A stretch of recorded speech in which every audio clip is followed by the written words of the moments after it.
ایک عورت تھی طواف کر رہی تھی اور طواف کے دوران کہتی تھی اللہ میں اس حال میں بھی آپ سے راضی، اے اللہ میں اس حال میں بھی آپ سے راضی۔ تو ایک آدمی نے یہ سنا تو بڑا حیران ہوا، اس نے اس سے پوچھا کہ تو کیوں کہتی ہے کہ میں اس حال میں بھی آپ سے راضی، میں اس حال میں بھی آپ سے راضی؟ اس نے کہا کہ میں طواف ختم کر لوں گی نا تو میں تمہیں اپنا واقعہ سناؤں گی۔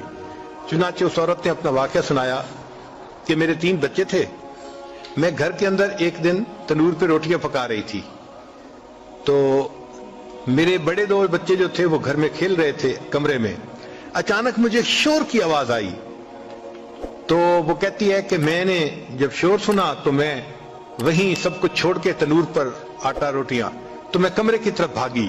جب کمرے گئی تو میں نے ایک عجیب تماشا دیکھا کہ اس سے 1-2 دن پہلے میرے خاوند نے گھر میں بکری کو ذبح کیا تھا اور جس چھری سے بکری کو ذبح کیا تھا وہ اس نے کمرے میں رکھی تھی۔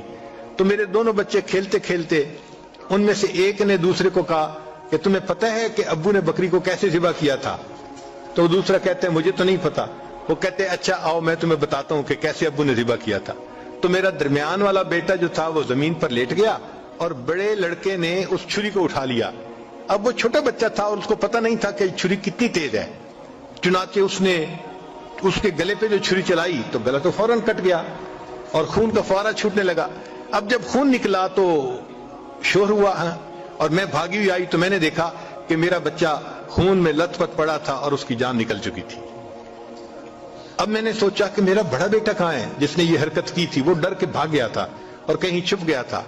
کہنے لگی میں نے اسے دوسرے کمروں میں دیکھا تو کہیں نظر نہیں آیا۔ جب صحن میں آئی تو وہاں میں نے تنور کے لیے کچھ لکڑیاں رکھی ہوئی تھیں، ان لکڑیوں کے پیچھے وہ جا کے چھپا تھا۔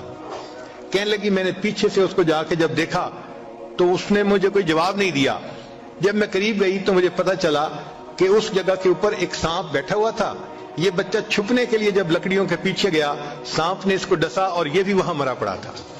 کہتے میں اس کی لاش اٹھا کے لائی، ایک بچے کو ایک چارپائی پہ لٹایا اور دوسرے بچے کو دوسرے چارپائی پہ لٹایا۔ پھر اس کے بعد میں نے فیل کیا کہ میرا تیسرا چھوٹا بیٹا جو کرالنگ کرتا